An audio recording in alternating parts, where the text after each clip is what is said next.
राजधानी जयपुर के निर्जा मोदी स्कूल से समय आ रही है। केंद्रीय माध्यमिक शिक्षा बोर्ड ने किया है फैसले में संशोधन। आदेश में आंशिक संशोधन करते हुए आदेश पारित किया है। विद्यालय की समृद्धता यानी कि एफिलिएशन केवल माध्यमिक स्तर कक्षा 10वीं तक के लिए बहाल। कक्षा 9वीं में पंजीकृत विद्यार्थियों को अन्य विद्यालयों में नहीं किया जाएगा स्थानांतरित। विद्यालय के वरिष्ठ माध्यमिक स्तर कक्षा 10, 11वीं और 12वीं की समृद्धता 2 शैक्षणिक वर्षों के लिए निरस्त की गई है और ऐसे में विद्यालय वरिष्ठ माध्यमिक स्तर की संबद्धता बहाली के लिए केवल 2 शैक्षणिक वर्षों में आवेदन होगा। 2026-27 और 27-28 के बाद शैक्षणिक सत्र 2028-29 से ऑनलाइन सारस पोर्टल के माध्यम से आवेदन किया जाएगा। अमायरा के साथ जो वाकया हुआ था और जिस तरह से मानसिक तौर पर प्रताड़ित होकर अमायरा ने खुदकुशी कर ली थी स्कूल के भीतर और ऐसे में स्कूल के उस बर्ताव पर भी कई सारे सवाल उठे थे, जिसके बाद में खून के धब्बों को मिटा दिया गया। कई सारी चीजें और जो कमियां खामियां, जो शिकायतें और जो लापरवाही पाई गई थी, उसके बाद केंद्रीय माध्यमिक शिक्षा बोर्ड ने फैसला लिया था। लेकिन इस फैसले में संशोधन करते हुए हालांकि आंशिक संशोधन किया है। ऐसे में विद्यालय की समृद्धता केवल माध्यमिक स्तर कक्षा 10वीं तक के लिए बहाल। कक्षा 9वीं में पंजीकृत विद्यार्थियों को अन्य विद्यालयों में नहीं किया जाएगा स्थानांतरित।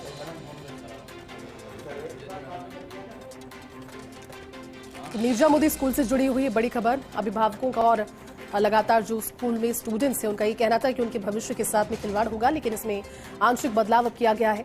सहयोगी डिंपल जुड़ी है। डिंपल, निर्जा मोदी स्कूल से जुड़ी हुई इस समय बड़ी खबर, क्योंकि अमायरा के केस के बाद में पूरे घटनाक्रम को हमने समझा, जिसके बाद में मान्यता रद्द की गई, लेकिन अब उसमें आंशिक संशोधन किया गया है फैसले को लेकर। क्या जानकारी इसे लेकर पूरी डिंपल?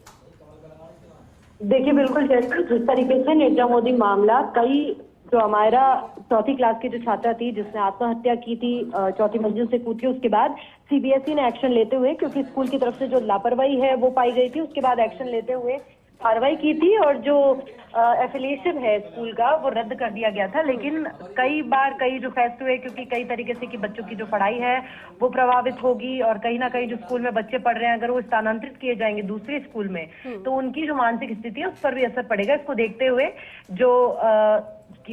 जो फैसला था सीबीएसई ने उसमें अपना बदलाव करा है और उसमें आंशिक बदलाव करते हुए बच्चों को कहीं ना कहीं थोड़े कुछ हद तक राहत भी दी है। और ऐसे में जो कि 11वीं और 12वीं की जो परीक्षा है वो अब रद्द कर दी जाती है, लेकिन जो कक्षा 10 की परीक्षा है वो अब उसी स्कूल से दे पाएंगे और कक्षा जो 9 के बच्चे हैं उनको भी स्थानांतरित नहीं किया जाएगा। क्योंकि देखिए, लगातार जैसे ये फैसला हुआ था सीबीएसई की ओर से, कई तरह के बिंदु जो सीबीएसई की ओर से आए थे कि वहां पर जो प्रॉपर सुरक्षा होनी चाहिए, सिक्योरिटी होनी चाहिए बच्चों की, वो नहीं है वहां पर, और जो वहां पर जो सबूत थे वो मिटाए गए थे स्कूल की ओर से। कई ऐसे बिंदु आए थे एक के बाद एक, जिसको देखते हुए, जिनको लापरवाही के तौर पर देखते हुए निर्जा मोदी की ओर एक्शन लिया था सीबीएसई ने। लेकिन अब कहीं ना कहीं बच्चों ने जो अभिभावक है वो बहुत परेशान हुए पिछले कई दिनों से, क्योंकि कुछ बच्चे, कई बार निजी स्कूलों में होता है कि बच्चे कक्षा 1 से लेकर जो 12वीं कक्षा तक वही स्कूलों में पढ़ते हैं, उनके साथ वो माहौल, वो वातावरण वो बन जाता है, वो सेट हो जाता है उनकी मेंटलिटी में।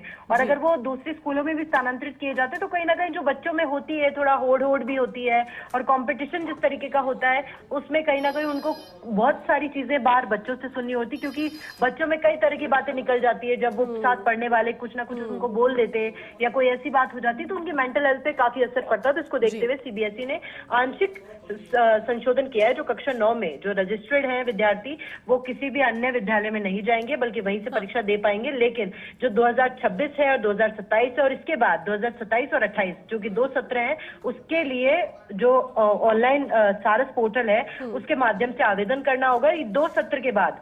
क्योंकि देखिए 2026 जो कि अब शुरू होने वाला है, 1 अप्रैल से शुरू होगा, और इसके बाद जो 2027 है और 28 के बाद जो 2028-29 का सत्र है उसके बाद से जो अपना एफिलिएशन का जो आवेदन है, जो मान्यता है उसका आवेदन है वो बाद में कर पाएगा। हालांकि सीबीएसई ने कई बार लग रहा था, क्योंकि जैसे हो रहे थे धरना प्रदर्शन हो रहा था, अभिभावक काफी नाराज थे कि सीबीएसई अपना वापस फैसला ले, और कहीं ना कहीं जो अमायरा की साइड थे जो इस पक्ष में थे कि जो फैसला हुआ वो सही था। संघ तो दोनों को बराबर रखा है, आंशिक संशोधन भी किया है, कहीं ना कहीं बच्चों को राहत भी दी है। तो दूसरी तरफ जो एक्शन लेना था स्कूल की तरफ, क्योंकि स्कूल की लापरवाही थी या नहीं, क्योंकि सीबीएसई ने उसको कहीं ना कहीं लापरवाह समझा स्कूल को और स्कूल ने स्कूल पर एक्शन भी लिया। तो दोनों बातों का एक तरीके से बैलेंस डिसीजन है सीबीएसई का, था, दोनों ही तरीके से।